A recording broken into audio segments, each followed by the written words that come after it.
everyone. Here we are on the last day of October. So, per usual, I waited to the very last moment to get this garden tour done.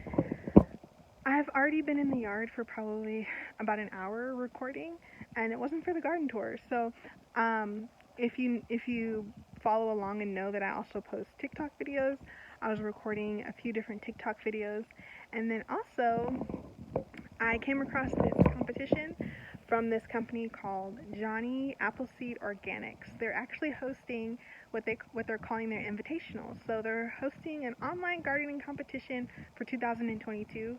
So I was also recording my entry for that.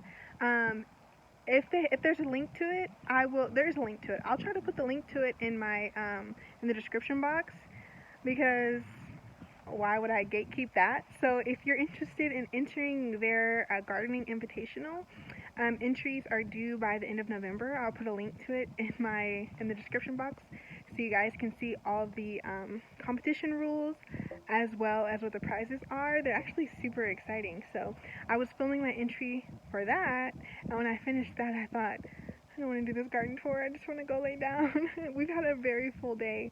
But I'm already out here, and I've been charging my phone on a battery pack, so it's about halfway charged, so I figured I might as well. So we're going to do our full view of the garden like I do at the beginning of every garden tour, so sit back, relax, and I will try to make this video less than 20 minutes. So we shall see, but welcome to my cottage garden. So here we are. The full view of the garden. You can see here in October, just after 5 p.m., the sun is already setting behind the house. If you go back and look at previous videos, the sun is definitely higher in the sky when I've done my garden tours. Some of them I've done mid-afternoon. And then the last couple ones I've started to do later in the day, because it's just been a little bit easier to get done with all the kiddos. So this is how the garden is looking on my TikTok. You're probably sick of it, but I'm still like madly in love with this marigold path, which I definitely want to execute again next year. But we'll take a closer look at everything. I just want to give you guys the full 180 of the garden. And we will start over here at the raised beds and trellises. Okay, so this beautiful vine right here is from my pink banana squash. You can see it's really its health is really starting to taper off. I think there's actually a squash attached to it that I never harvested, but I was actually just kind of growing it for the looks. I think this vine is really pretty, and how long it has gotten is really fun. In this bed I also have some zinnias that are starting to peter out a little bit. They've held on. I think if I deadhead them, that'll help. And then I have the Shasta daisies there, and one just recently bloomed. And then the loofah, actually 2 more grew on here when I thought that they were going to be all done for the season. So I don't think that they'll get much bigger than this, just because looking at the health of the vine and the fact that the days are shorter. But I think I'm going to harvest them and see what they taste like, because I've never tasted loofah before. And then across from the loofah, I have some sweet peas here. Those are supposed to overwinter here in zone 8A, so we'll see how those do. I have my mint, and then we actually went to Lowe's today, so I'll tell you guys a little bit about that. So we went to Lowe's Home Improvement today, and I had someone in one of my Facebook gardening groups, local Facebook gardening groups, mentioned that all of their plants were 50% off. And when we went there today, they said, actually, you can get them for 75% off. So I was like, don't mind if I do. And I wish I had more room in my trunk, because I got some cool weather flowers that I'm super excited to grow. Some of them are out here, just kind of getting acclimated, and then some of them are on my porch, which I'll probably show you guys those in the November garden tour, because I'm not going to actually transplant them for another maybe another week or two, just depending on how things are. But in this bed with the mint, I think I'm going to put one of the sets of plants that I got, which is sedum. So I think I'm going to put the sedum here. This is kind of tripping me out with the forward-facing camera. But I'm going to put the sedum there next to the mint. Now the mint and the sedum, I believe the sedum is a perennial. So what I'm trying to do is put the perennials that I've gotten into the raised beds so that once they're in there, they can stay in there for a couple of years. That's why I have the Shasta daisies in this bed over here. I'm going to show you guys the other raised beds that are here by the arch trellises, but I just wanted to tell y'all that next to that mint, the next garden tour, I should have sedum transplanted in there. And sedum is actually, like I said, a perennial, and it's a cool weather loving succulent that has a really pretty flower. So my plan for next year is to use the sedum as a filler flower at the beginning of spring, and then again in the fall when the flowers are blooming in the cool weather. So let's take a look at this raised bed that's right behind the ones that had the zinnias. And this bed is where that pink banana squash originates. I think it's probably getting choked out by all these lovely weeds here. But then I also have like a bunch of golden beets here that are more than ready to harvest. I just have not figured out how I want to cook them. The last time I did make beets, no one in my family ate them but me. And I cannot say that I enjoyed them. So this time around I planted the golden beets, but I'm not sure how I want to cook them yet. And then here across this front part of the bed by the kettle panel, I have more sweet peas. So that bed is empty besides the weeds that are there. I'm not sure what I want to plant there. I think I'm going to end up planting something that likes the shade. I want to say tomatoes, but I had tomatoes there this past year, and so they say you're not supposed to plant them in the same spot every year. So I don't know, we'll see what it's looking like come spring. This bed is bok choy going to seed and some chamomile that I think I'm going to move because I just don't think it's getting enough sunlight, and it's growing extremely slow. And I think the bindweed that's over here is just sucking up all the nutrients. So that bed's not looking too good. And then that one is some Swiss chard that is past its prime. Okay, so walking over here, I have what I call my market beds, which are 7 feet long and about 30 inches wide. And what we did is put 2 sets of cattle panels, this one here and then one down here. The cattle panels are 7 feet long, and then the T-posts that we use I think are 8 feet tall. And the reason why I got the T-post so tall is because if the sweet peas get taller than this trellis, I can rig something up here to support the the sweet peas. So that's the goal if that needs to happen. But let me show you what I have in this first bed with the cattle panel. Okay, so there's a couple marigolds that we deadheaded from over here. This is where I put my marigold path. I put a random dahlia there to see if it'll overwinter. Once the first frost hits, I'm just going to cut that off and see if the tubers will overwinter. That's kind of an experiment because I started that tuber way late, so I'm not going to be getting flowers from it this year. And then those are snapdragons back there, and then I have a eucalyptus right back there. So here's a closer look at that first cattle panel. You can see the sweet peas. When these were in their cell trays, and then when I transplanted them into pots, they were growing so fast. And then once I got them in the ground, I pinched them out, and I think they've just been focusing on root development, which is what they're supposed to do. It's just so crazy how they just haven't built into their DNA to know what to do. They haven't put on much growth height-wise, but they have started to bush out from when they were pinched. And then I need to come through and just start to pull out a bunch of this bindweed because I think that's kind of stunting them as well. So I think once I get that bindweed pulled out, that'll help. This is my first year growing sweet peas, so I don't really know what to expect. On the other side of the cattle panel, I have more snapdragons. I want to have a ton of snapdragons this coming year, now that I've learned that I can succession plant them here in my zone. I did not realize that. I thought I could only get them in the fall and then plant them again at the beginning of spring while it's still cool. between the snapdragons, I put some dwarf bok choy, which the pests are really enjoying. So I have not harvested this. This is my third or fourth time. This has got to be my fourth time trying to plant this extra dwarf bok choy, and whatever is eating it is just ravenous, because you can see all the damage on these bok choy.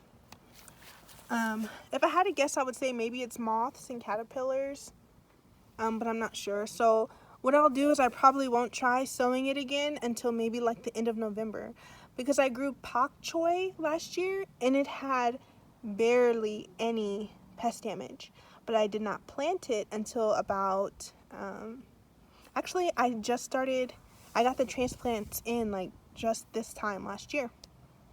So hopefully soon the brassica loving critters their season will be over. In that bed I have my broccoli here at the edges, and in the center I planted radishes, which a bunch are ready. Like almost all of them in this bed are ready. I have not harvested them because I'm not sure if I want to try to roast them or can them. I'll probably try to can them, because the last time that I roasted them, they were not eaten. And then here I have a patch of arugula, densely seeded, that I was originally eating as microgreens, and now these are so pretty. I love the way this arugula tastes. It has a really nice savory bitterness to it, and because it's cooler, it's not off-putting and it's not too spicy. So last year I was not successful at getting any broccoli crowns, so we'll see how we do this year. And then I have a really pretty oak leaf lettuce right across from that broccoli. This is called Lenox lettuce, and it's a dark red oak leaf. It's very pretty. It has not been disturbed by the pests like at all. So I think I want to grow these to a significant size heads, as opposed to using it as leaf lettuce. And then here, more sweet peas. On the other side of the trellis, I have snapdragons. These little guys are holding on. I think I need to, I switched the sprinkler down to every other day, but I might need to get it back up to every day, just because the soil's dry about an inch down. So I'll probably just come through and mulch and water tomorrow and see if that helps these kind of bounce back a little bit. In between these, I planted daffodil bulbs, so I'm definitely going to mulch these, and this is also my first year growing daffodils, so I'm eager to see how they do. Next to them, I have this really narrow bed that the first reason I dug this bed was for beets. After that, I had squash in here, and both of those crops did well. I didn't know what to do several weeks ago, so I seeded some cosmos in here, knowing good and well that our first frost is like mid-November, but I just wanted to see how they would do, how quickly they grow, and right now it's not that quickly. So once the first frost hits, if these haven't done anything, which I'm sure, I mean, they're so little, what I'm probably going to end up doing is putting tulip bulbs in here. I just got a pack of bulbs today. I got 30 bulbs today from Lowe's as well, so I might end up putting those in here. And maybe I'll put the other thing that I got from Lowe's, which is Rudbeckia. I might end up putting those in here as well. I don't know. We'll see. We'll give it a couple weeks and see what happens here. And then I put the rest of my daffodils in this bed, planted between these radishes. Those are radishes down the center, and more snapdragons. Like I said, I want to have a ton this year. So I actually just seeded some more snapdragons this past week. Some of these snapdragons have been hit or miss with how well they do once they're transplanted, and I'll tell you guys a little bit more about that. Some of these snapdragons that I transplanted in the garden, the ones on the flower path, I'll show you those. These are next to the marigolds. So there's the marigolds on the flower path. And then I transplanted snapdragons here. And these have bounced back so nicely, and now they're just like taking off. And the ones that I succession plant shortly after those, some of those are still trying to get their bearings. And I think maybe what happened was they just had a lot of shock when they were still in their seedling trays. They weren't always watered when they should have been. And then I think some of them needed to come out of their seedling trays a lot sooner than when I planted them. So we're gonna just keep those there and see how those do.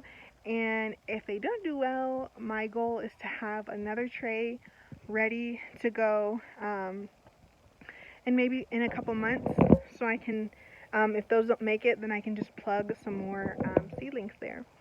So these are my 10-foot beds here down the center, and this one closest to me, I put calendula seed, and those have not come up yet.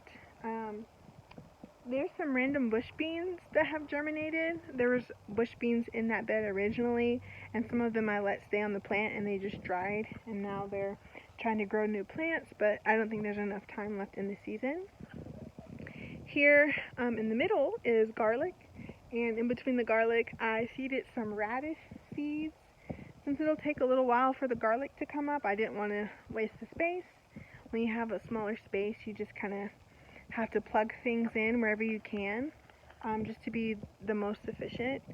Here on the corner are tulip bulbs that I had last year. I'm not sure if they'll actually give me flowers this coming spring, because when I originally grew those last year, I pulled the entire plant out of the ground when I harvested them, bulb and all.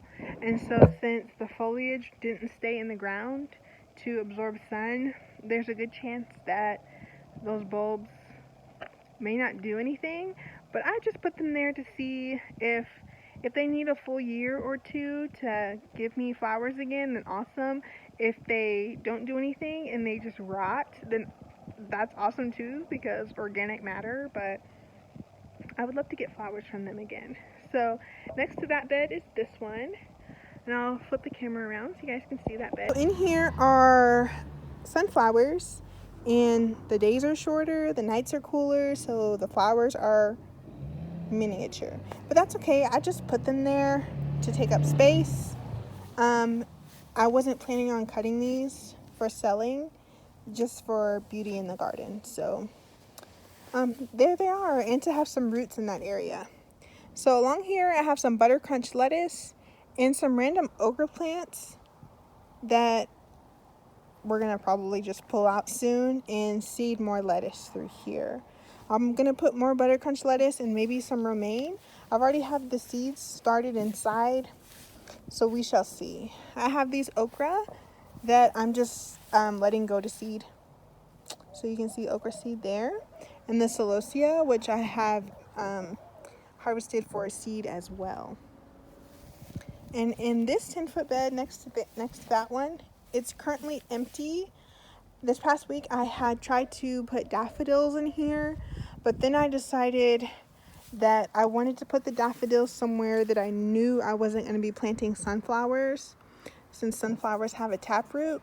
So I don't plant sunflowers in those beds over there. I did a couple times this past year, and they did not do well at all. So I'm not putting them over there this coming year. I'm going to fertilize these heavily at the beginning of spring and do the sunflowers here. So that's why I didn't want to put the daffodils here. What I am going to put here is ranunculus. And then as soon as the ranunculus are done, I'm going to put sunflowers. So that's these four. These I call my flower beds, and those I call my market beds, because these are 3 feet wide and those are about 30 inches. So yeah, these are just like 6 inches wider, but it's the little bit wider beds are easier for planting more rows of cut flowers. And then back here I have cinnamon basil, and those are runner beans, scarlet runner beans, which I thought if I planted them back here, as I've told you guys before, this wall is a microclimate, so it gets pretty warm. What I think it might be doing is you can see some of the brown on these. I think even still here in October, it might be too warm for these runner beans. So these have been in since September, maybe? I'm not sure. But I'm sure if you go back and watch the garden tours, you'll see when I put these in. But these have been in long enough that I believe that they should start having blooms, but they don't have any yet, and they actually just look kind of stressed. So that's a learning experience for this year as far as runner beans are concerned. I'll grow those in the spring. And then my pomegranate is starting to yellow. Fall is here. So my currant bush is losing its leaves. And pardon all the weeds through here. This all needs to be cleaned up. There's lavender here that needs to be weeded. And then I have 2 roselle plants right there that got windblown not too long ago, and they just haven't really recovered. But over here in these raised beds, this is the other thing that I got today. These are the rudbeckia, and they're in 2.5 quart pots. They're so pretty. I tried to grow these from seed, and I could not get any of the seeds to germinate. So I don't know if it was too warm or too cool where I had them germinating. But when I saw these, they were on sale for $1.80. So I just scooped them up. And what I'm gonna do is rip out this roselle and rip out this one, because these ones got windblown as well and they just haven't recovered. I do believe that these could potentially perennialize in my area, but I'm gonna try growing them as a hedgerow along here this coming year. So I'm just gonna use this garden box for perennial flowers. So I do have daffodils planted here underneath this paper mulch, and I'm gonna plant these rudbeckia here along this edge, and then I need to go through and just mow all those weeds down.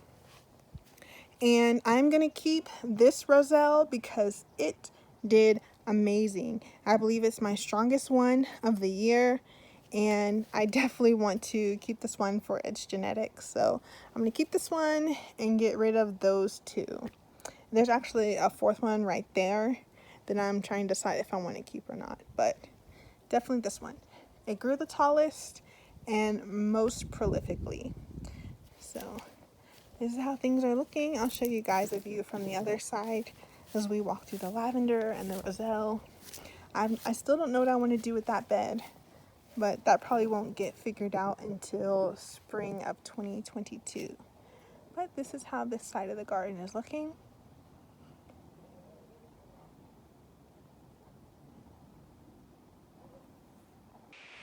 So far, what I have learned this year about fall gardening is I miss the plethora of flowers that I had in the spring and summer. I miss the flowers. And it's warm enough that I could have had more flowers at this time, but I had to take a several week break over the last couple months or whatever, just to focus on my family, which I talked to you guys about that. That's why I can only do 1 video a month. I will be posting my Johnny Appleseed Organics invitational entry here on YouTube, so I would appreciate if you would like it. That would mean a lot to me, so that hopefully I can get chosen to participate in the invitational. So that'll be a second video.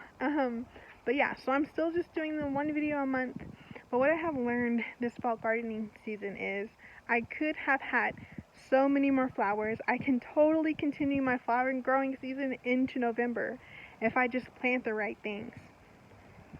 So next fall, this is a note to self.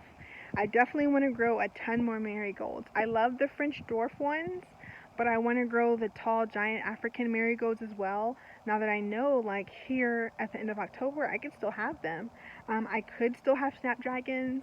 I ripped out all the ones that I was growing just because there were so many cutworms in the soil that I needed to dig them out.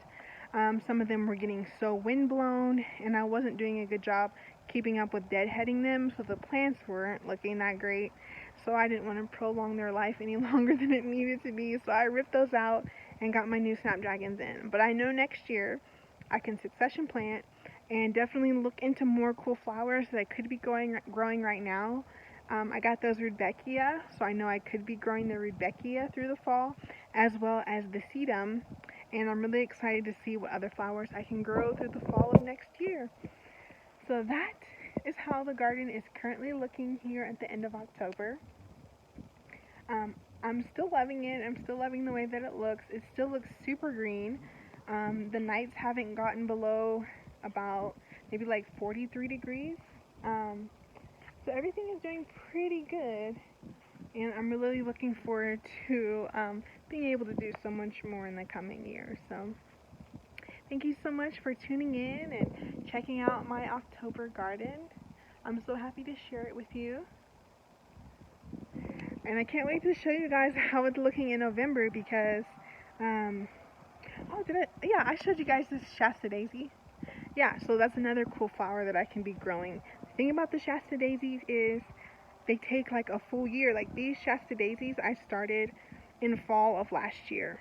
So, and I've only gotten 3 flowers from one of them, and the other one hasn't given me any flowers yet. So if I do want to grow more Shasta daisies, I should probably start those seeds soon so that I can see them in fall of next year. But until then, and until November, keep learning and keep growing. Thanks for watching, guys. See you in the next one.